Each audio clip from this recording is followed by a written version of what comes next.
Many people think that Mitchell Robinson's injury is something that he could just recover from or should have been back already from, and his weight gain is now delaying his actual ability to play or start the season. Total misconception.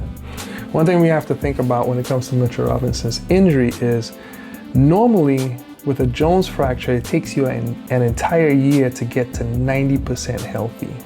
For an athlete, in particular, where it's going to be a lot of pounding, he's not a regular person who's going to just go walk or do work or something like that. Like, there's going to be pounding.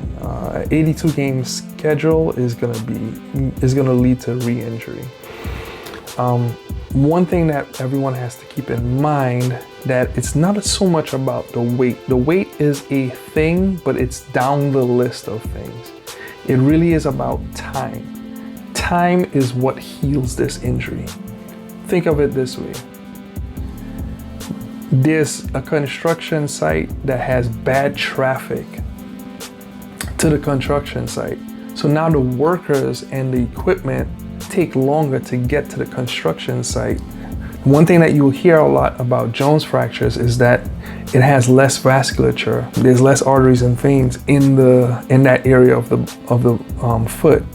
So whenever you talk about this athlete who is injured in that area of the foot, it is so remote that the construction workers can't get there. So it takes longer to rehab and fix this foot or this bone, and it's just a slower healing process.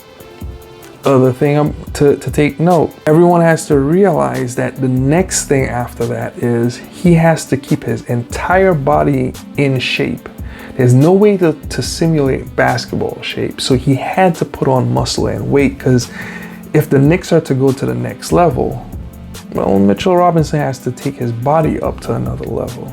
But then his foot specifically is going to be the next thing that's going to be why, to prevent injury, he's going to have to be very careful with, just to make sure that he doesn't re-injure it. Kevin Durant went through the Jones fracture. It was predicted that he would stay out, just a couple of weeks.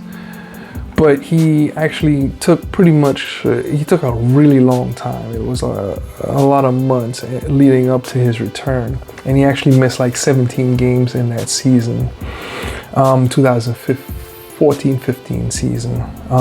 One thing that people just have to keep in mind, you just want to go slow with the Jones fracture, because the tendons could actually pull apart the bones.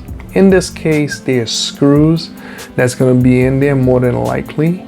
You don't want the screws to cause shearing and tearing of muscle, but doctors are pretty careful with that. His rehabilitation is going to be the big thing for him going forward. Taking his time. You don't want Mitchell Robinson to start compensating. The big word there is compensate. You don't want him to lean on the right foot, or the good foot, left foot, sorry, too much, and injure that foot because he was trying to keep off of the bad foot. So I want Mitchell Robinson to stay out till All-Star break.